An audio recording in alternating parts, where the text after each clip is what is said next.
What's up, traders? Julian here from jlewistrading.com. Just doing a quick review on the S&P 500. Beautiful, beautiful sell-off today.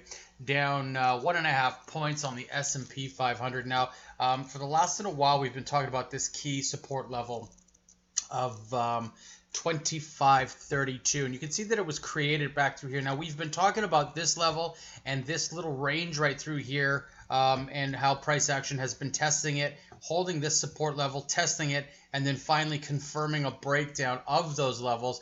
And yesterday, being an inside candle right through here, it was actually holding that 2532 level, looking for some direction.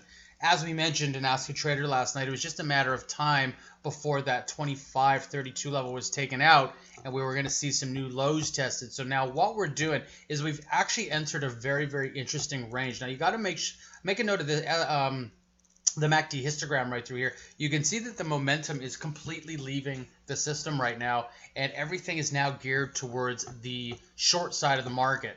And this area right through here and this previous area right through here, both of which had gotten touched, were key levels of support where price action could potentially bounce from.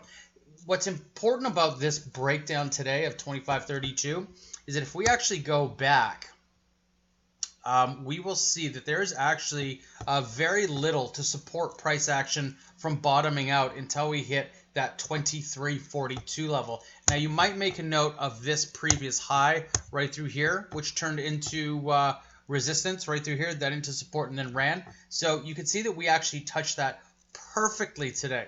Now the question is that level going to be taken out? And if so, the next logical level based on resistance would be this approximate level of about 2447. But those two zones, when they're taken out, price action will absolutely crater to this 2342. The thing about this level is if we actually measure from the peak up through here all the way down, it is actually a technical bear market, measuring exactly 20% off of its peak high. So this is very, very interesting on the S&P 500, and what we're doing is we're using a lot of the relative strength to short stocks. Now today, a big one was Facebook, for example, and what we were doing on Facebook was, and this was earlier on in the day. I'm just going to take these lines off here, and what we were looking at earlier on in the day was actually a breakdown of the VWAP, and you can see the price action rallied pretty strong right out of the gate. And what I was looking for was a VWAP reversal, sort of dead cat bounce, as I call it.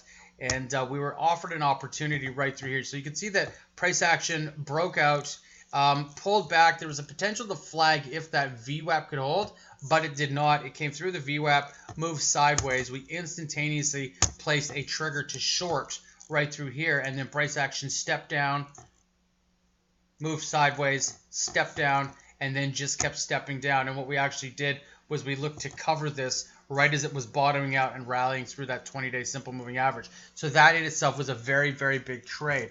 On that particular trade, we were buying 142 puts at $2. And I let it sort of move around right through here, so I lost some value, but I ended up selling these at 256.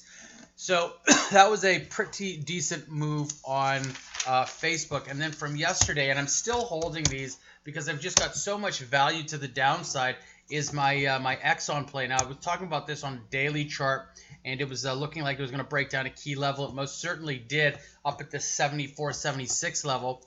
Yesterday, it actually broke down right through here and started shorting it right through here, held it into the close, and then today we got this beautiful action right into today's close, so still holding these. Now, these are on a different level. Bought these $39, oh, pardon me, that's Schlumberger, closed that trade.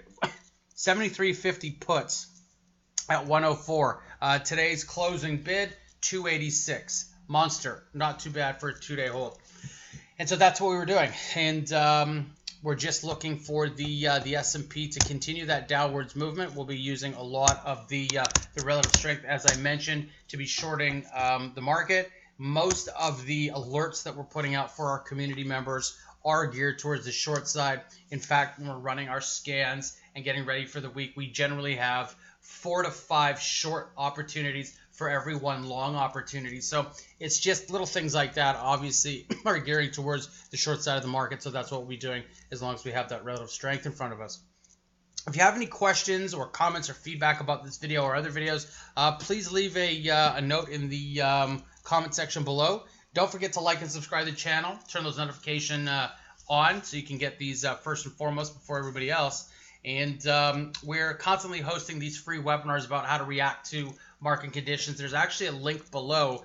And if you sign up with your email address, what I'll do is I'll send you invites to our up-and-coming webinars. Tonight, it's Wednesday, the 19th of December, and we're going to be hosting in about an hour and a half from now a big webinar on what you need to know to survive the financial markets. If you miss it, you can actually go to the website, jlewistrading.com, and download that and watch the recorded version when it's uploaded. If you have any questions, I'm at info@jlewistrading.com. Don't forget to like and subscribe and check out our free webinars. And if you have any questions, again, I'm at info@jlewistrading.com. Thanks for watching.